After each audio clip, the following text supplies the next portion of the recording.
As we navigate the journey of life, few realize just how drastically our bodies shift beneath the surface. One of the most critical yet overlooked changes is the relentless decline of growth hormone. By the time a person reaches 40 years old, growth hormone levels have already plummeted by 40%. By the age of 60, the decline reaches a staggering 60%.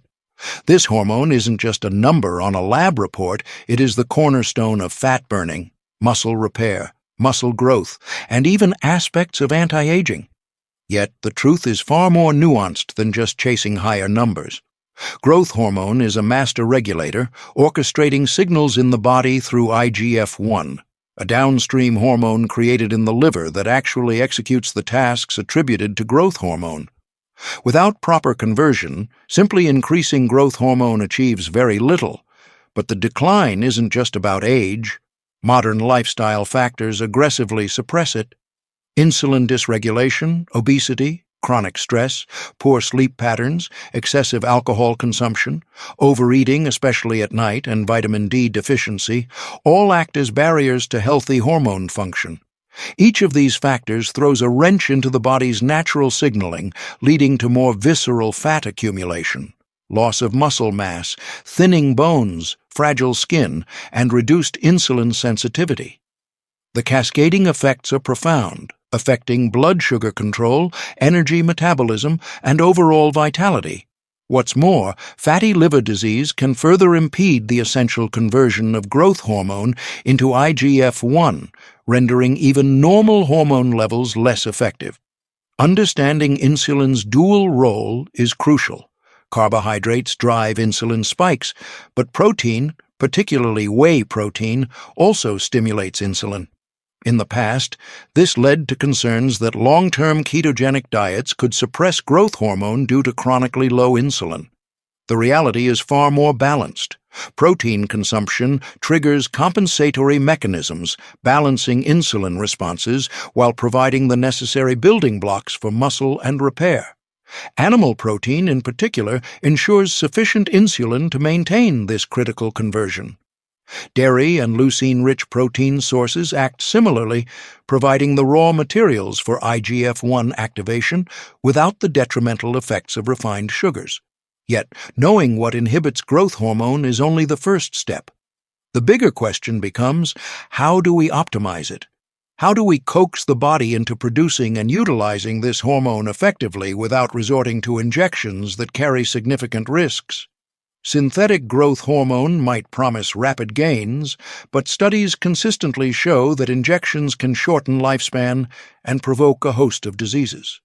Natural optimization through diet, lifestyle, and targeted interventions is the safer, more sustainable path. And as we explore these strategies, the potential gains are staggering. Some interventions can double or triple hormone levels. Others, when combined correctly, have the power to amplify production tenfold or even 20-fold. What most people don't realize is that the most powerful stimuli for growth hormone are not pills or powders. They are fundamental physiological processes that have been honed over millennia. Sleep, fasting, exercise, and circadian alignment create conditions where growth hormone can surge naturally. Yet, the common habits of modern life, artificial lighting at night, sedentary routines, processed diets, and irregular sleep actively suppress these natural surges. Correcting these patterns doesn't just enhance hormone levels, it transforms the body's ability to repair, regenerate, and defend itself. The question becomes, if our lifestyle is silently sabotaging this hormone, how much better could we feel if we learned to unlock its full potential? And the next step in this journey reveals the first powerful natural boosters that few people truly understand. Now that we understand what suppresses growth hormone, it's time to dive into the strategies that can actively elevate it. And the first, perhaps simplest, yet most overlooked lever, is sleep. Deep, restorative sleep is the most potent natural stimulus for growth hormone production. But not just any sleep, it's the deep delta wave stages that drive surges of hormone release. Achieving this requires more than just lying down. The environment matters profoundly. A bedroom kept around 65 degrees Fahrenheit with minimal light and noise creates the optimal conditions. A light blanket on your feet to maintain warmth while keeping the core cool can make a surprisingly big difference. Magnesium taken before bed also helps relax the nervous system, enhancing GABA production, a neurotransmitter closely tied to growth hormone release. Blue light exposure in the morning resets circadian rhythms, helping the body anticipate sleep at night. Exercise during the day amplifies these effects, while supplements like glycine and zinc further deepen delta wave sleep. These adjustments alone can increase growth hormone levels by 5 to 10 times compared to baseline. Next, let's explore the world of targeted nutrients and supplements. GABA itself can directly stimulate growth hormone, and magnesium glycinate is a reliable way to boost its levels. Melatonin, the sleep hormone, also plays a role not just in inducing sleep, but in pressuring the body to initiate restorative cycles that coincide with hormone surges. Other amino acids, like glutamine, support gut health and indirectly support hormone production. Arginine is another potent stimulant, but timing is everything. Taking arginine too close to a workout can paradoxically reduce growth hormone spikes, so it's best consumed 2 to 3 hours before or after exercise. Alpha-GPC is a lesser-known supplement that can provide an additional stimulus, enhancing the pituitary's output. Environmental stressors can also serve as powerful triggers. Cold exposure, whether through ice baths or cold showers, activates the body's stress response in a way that primes growth hormone release. Intermittent hypoxia training, where airflow is restricted to simulate high-altitude conditions, creates short bursts of controlled stress, signaling the body to ramp up hormone production. These practices, though intense, highlight an essential principle. Growth hormone responds not just to nutrition and sleep, but to deliberate physiological challenges. Dietary patterns matter profoundly as well. Low carbohydrate intake, especially when paired with sufficient protein, creates a metabolic environment favorable to growth hormone. Sugar spikes and high insulin levels blunt production, while adequate animal protein supplies both insulin and essential amino acids necessary for IGF-1 conversion. Women, particularly during and after menopause, may require higher protein intakes to counteract catabolic hormonal states. Leucine-rich protein sources like dairy or whey can optimize these pathways, ensuring the body has the raw materials needed for repair and regeneration. Even fasting can be a game-changer. Short-term fasts of 23 to 24 hours or consuming one meal a day produce remarkable surges in growth hormone. Longer fasts, such as 5 days, create profound spikes, especially once refeeding occurs. This demonstrates that growth hormone is not just a hormone of youth. It is a hormone responsive to metabolic stress, diet, and recovery, capable of driving significant physiological adaptation. Yet, while sleep, diet, supplements, and controlled stressors provide a strong foundation, the ultimate, undeniable driver of growth, hormone remains exercise. But not all exercise is equal, and this is where most people get it wrong. Low-intensity walking does almost nothing. Moderate cardio stimulates marginally, but it's the high-intensity, large muscle group movements that truly send the hormone skyrocketing. The next section will dive into the explosive power of exercise, uncovering exactly which movements and protocols can amplify growth hormone by 10, 15, or even 20 times. The results are nothing short of transformative, but they come with caveats. When it comes to growth hormone, nothing compares to the effect of intense, targeted exercise. This isn't about a casual stroll or light cycling. These forms of low-intensity activity barely move the needle. The real magic happens when large muscle groups are taxed to their limits under high intensity. Squats and deadlifts, in particular, are the crown jewels of growth hormone stimulation. By recruiting multiple muscle groups simultaneously and pushing them near maximum capacity, the body responds with a surge of hormone production designed to repair and rebuild. This isn't theoretical research, shows that high-load, multi-joint exercises elicit the most significant hormone spikes. But intensity alone isn't enough. Strategic timing and technique amplify the response. Shorter rest periods between sets, say 30 to 60 seconds, can create greater hormonal stress, further encouraging growth hormone release. This is where lactate comes into play. As muscles burn through glucose during maximal exertion, lactate accumulates, acting as a powerful signal to the pituitary to release more hormone. Sprinting, in particular, excels at generating rapid lactate buildup. A flat-out 10 to 15-second sprint produces more lactate and therefore a bigger hormonal surge than several minutes of traditional resistance training. This is why elite athletes and sprinters often maintain lean physiques and muscular density far longer than the average person. CrossFit provides another pathway, combining resistance training with high-intensity interval cardio and minimal rest. The result is an environment that maximally stimulates growth hormone, but it comes at a cost. Recovery becomes critical.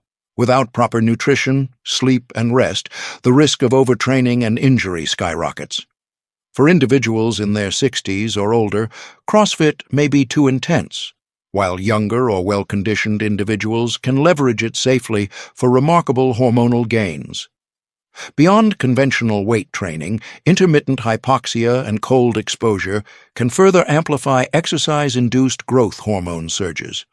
For example, combining a sprint with prior cold exposure creates an even stronger physiological stressor, triggering a cascade of hormonal responses. The body interprets these signals as a threat to homeostasis and responds by maximizing repair and growth mechanisms. This interplay of stressors, mechanical, metabolic, and environmental, is the key to truly unlocking growth hormone potential. Nutrition remains an essential partner in this equation. Consuming sufficient protein ensures that the raw materials for tissue repair and IGF-1 production are present, while timing meals around exercise can optimize insulin and amino acid signaling to support hormone activity. Arginine supplementation, when taken away from exercise windows, can complement the effects of high-intensity training.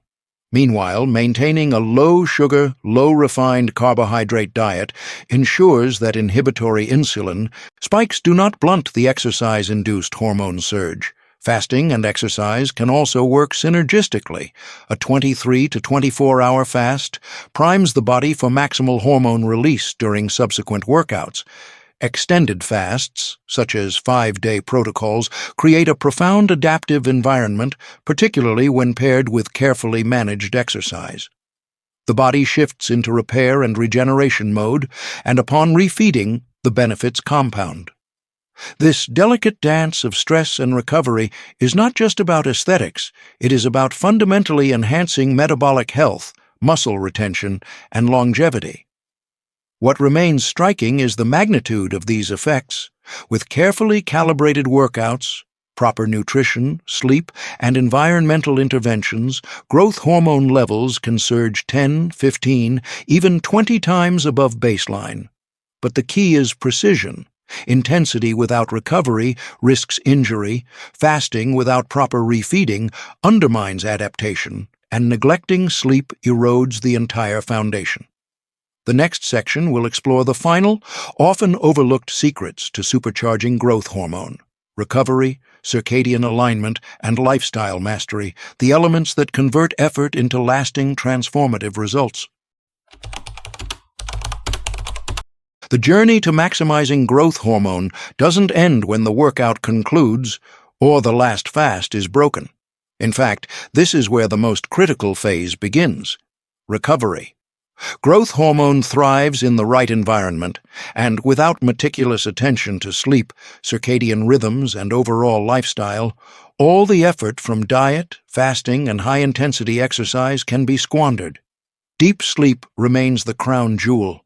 Not merely rest, but undisturbed delta-wave-rich sleep is when the pituitary gland truly releases growth hormone in significant pulses. Darkness is non-negotiable. Every stray light or late-night screen disrupts the delicate hormonal symphony. Blue light blockers in the evening, blackout curtains, and eye masks ensure that the brain receives a clear signal. It is time to regenerate. Temperature control plays a surprisingly potent role. The body's core must remain slightly cool, while extremities, like feet, are kept comfortably warm. This balance enhances sleep quality and deepens hormone surges. Magnesium and glycine before bed support this process, calming the nervous system and increasing GABA activity, which in turn facilitates the nightly spike in growth hormone. Morning sunlight exposure kickstarts circadian alignment, setting the stage for optimal nighttime secretion. Exercise during the day reinforces this cycle, ensuring that activity and rest are synchronized for maximum hormonal benefit. Beyond sleep, lifestyle stressors can either amplify or sabotage growth hormone. Chronic stress floods the body with cortisol, a hormone that directly inhibits growth hormone production. Managing stress through meditation, controlled breathing, or brief cold exposure can turn a negative signal into a mild, beneficial stressor that promotes adaptation. The timing and nature of stress matter. Acute, controlled stress, like a sprint or short-term cold shock, triggers hormonal release, whereas chronic, unrelenting stress shuts it down. Fasting and meal timing also play pivotal roles. 1 meal a day or intermittent fasting protocols of 23 to 24 hours dramatically elevate growth hormone, but the greatest gains are often realized when refeeding occurs strategically. Providing high-quality protein after a fast ensures that IGF-1 can be synthesized efficiently, converting the surge in growth hormone into tangible tissue repair and growth.